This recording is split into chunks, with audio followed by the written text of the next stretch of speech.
Hey everybody, Fishman here. Welcome to another video.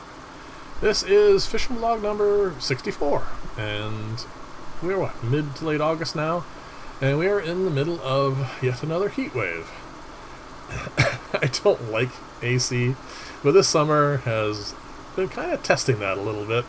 We've had a number of heat waves. I mean, I value my fresh air. We live in Canada, so a good chunk of the year everything's locked up and we have to breathe recycled air. So once spring gets here and the temperature gets up just high enough, just barely high enough, I open all the windows and enjoy the fresh air as long as we can.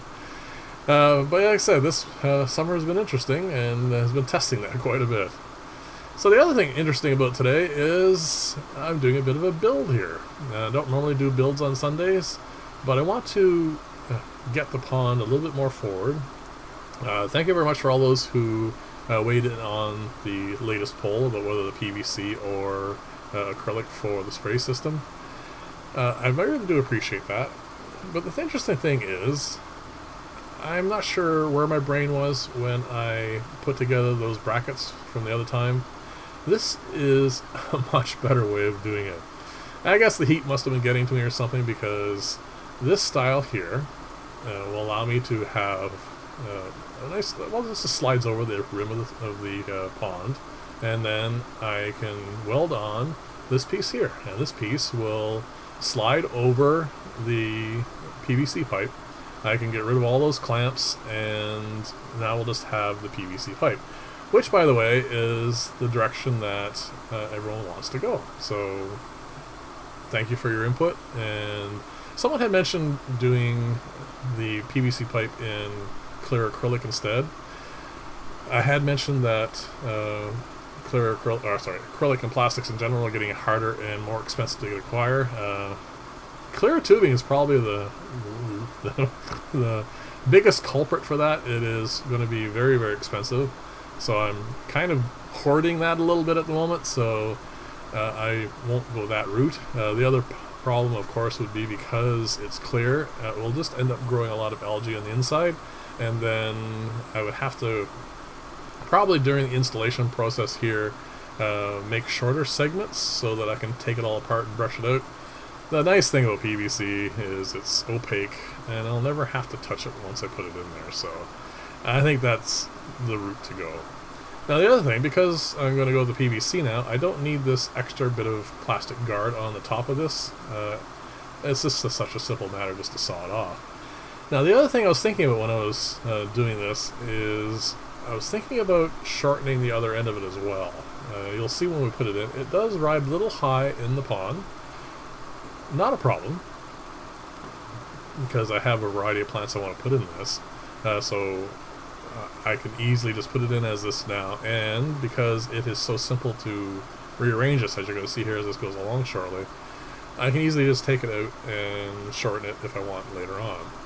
That's actually one of the nicest things I find about working with DIY in general. You can just take things and alter them, do whatever you want with them, and nothing is necessarily carved in stone so that you can't alter things later on. So I'm going to take these brackets off. They're really, nothing really wrong with them. I could have welded them in place, but I am actually really happy that I hadn't, because this other bracket will do just as well. I mean, there's really no difference, to tell you the truth, other than the fact that I don't have to weld this one, and it will hold it in place as well. And these two I will throw in my offcut drawer, and they will definitely get used, don't worry about that. And watch how simple this is to put on. This is the nice thing about this. If I had welded the other ones on, I could still have fed the pipe through, but it would not be as easy. But in this particular case, right now, as you see here, I just stick it in, slide that along, put the end cap back on, and that's it. That's all there is to this.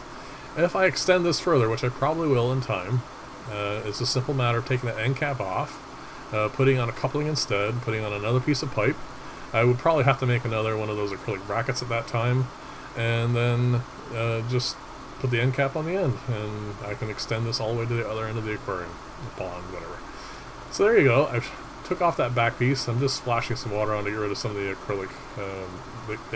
comes off with a lot of fine bits and pieces. It's not harmful at all to anything here. Oh, speaking of harmful, someone had mentioned that, yes, that is a Dieffenbachia plant. I had gotten one from a client who was moving, and a couple of pieces broke off, so I've been keeping it in one of my other aquariums for quite some time. I tossed them all in here to make room in those tanks, and yes, it is toxic. Just definitely don't let your cats and dogs and that sort of stuff nibble on them if you have that kind of plant. But in this sort of environment here where it's just going to be either small guppies or white clouds, it's not a big issue. Besides, these are all going to come out of here and go into pots like this at some point. I'm not sure what the Dieffenbachia, to tell you the truth, because it is a big plant. The one I rescued now is almost 4 feet tall, and that will definitely overwhelm any pot I want to put it on. But I just want to give it a try in here just to see how it goes. So you see, this is an easy planting, nothing to it at all. I chose a cane that I had rescued from. It was a client who had like a long hallway, and it was just in there, it was all dried out. I actually brought it back to life nicely. Well, this is the other thing. See how easy this is? And I know I'm kind of milking this a little bit, but I also wanted to hide the lettering because that was bothering me. This is a much cleaner look this way with it in the back. But you can see how easy that is to switch around. And that's really important because I don't like wasting too much time fiddling with difficult things. So there you go, this is all done. Well, for now. I am going to obviously put in 3 more pots. I'll probably have those in place before the next vlog, and we'll show you there. Which means, if you remember a couple of polls back, or maybe the last poll before the one I just put up, I had asked whether you guys want me to work on this or on this. This is a 7-foot tank. So I think I have worked out the annoying aspects of this that I wanted to figure out before I moved forward with it. I was initially planning on doing that as a Java Moss bog filter, just to see how it would work on a larger scale. I've moved away from that. I don't think that's the direction I want to go in. These fish are obviously doing fine. There are other filters on this tank, so that's not a big issue. But I really like this style of filter. It's not finished yet, obviously. But believe it or not, I have noticed a difference between the Java Moss bog filter, which was actually doing really well, and the fish's behavior now that I'm using this more. Well, right now it's pretty much a leak-proof canister filter, the new version. I haven't added anything else to it yet, but the fish are actually behaving a little bit more the way I would expect them to. So I think that's the way I'm going to go. So that's going to be the next project. And I want to end up with a clip of this because there are at least 3 in here. I'm pretty sure there might be 4. I saw them, but they're all really camera shy because they don't really get to see anything. I mean, the view is really quite foggy. I am so tempted to catch them out of here and put them in a nice clean tank and see what they look like. But I want to let this go just a little bit longer because the fish I do see are looking extremely healthy, and that is interesting. I want to let that go just a little bit longer, and then probably for maybe not next Sunday's vlog, but the one after that, I am going to put them in with their siblings, and we're going to see the difference between these ones and them. So that'd be quite interesting, I'm sure. And also I want to convert this tank. I want to put a lot of hay in here. So lots of stuff to come. So thanks again for taking part in the poll. Thanks again for tuning into my channel. And let me know in the comments below what you think of all this and any other future projects. So thanks again for watching. I'll see you in the next video, and bye for now.